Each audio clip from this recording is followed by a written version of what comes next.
अगर आप अंदाजा लगाना पसंद नहीं करते लेकिन फिर भी जान बचाना चाहते हैं तो आईवी फ्लूइड्स में महारत हासिल करना जरूरी है।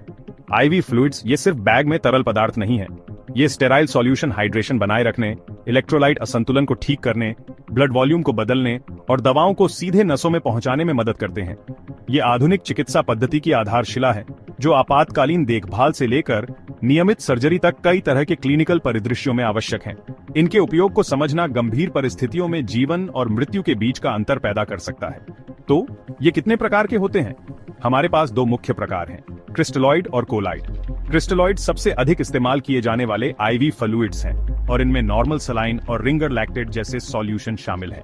ये सॉल्यूशन आमतौर पर स्पष्ट होते हैं और इनमें छोटे अणु होते हैं जो आसानी से रक्त वाहिकाओं की दीवारों से गुजर सकते हैं। इनका उपयोग डिहाइड्रेशन, इलेक्ट्रोलाइट असंतुलन का इलाज करने और दवाओं को पहुंचाने के लिए एक माध्यम प्रदान करने के लिए किया जाता है।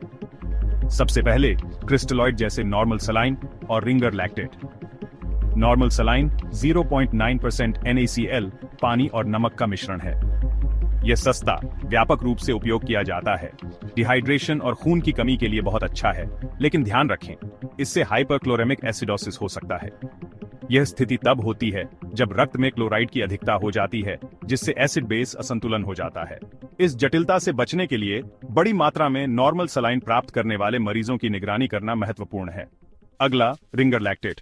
इलेक्ट्रोलाइट्स और लैक्टेट के संतुलित मिश्रण के साथ मेटाबॉलिज्म में मदद करने के लिए यह सदमे के लिए एकदम सही है, लेकिन लिवर फेलियर के मरीजों के लिए नहीं।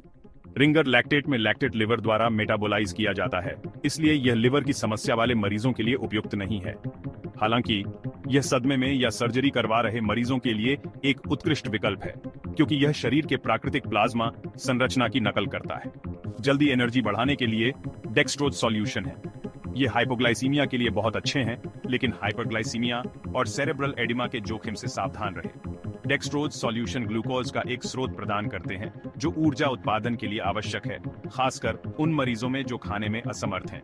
हालांकि बहुत अधिक डेक्सट्रोज देने से ब्लड शुगर का स्तर उच्च हो सकता है और गंभीर मामलों में मस्तिष्क में सूजन हो सकती है।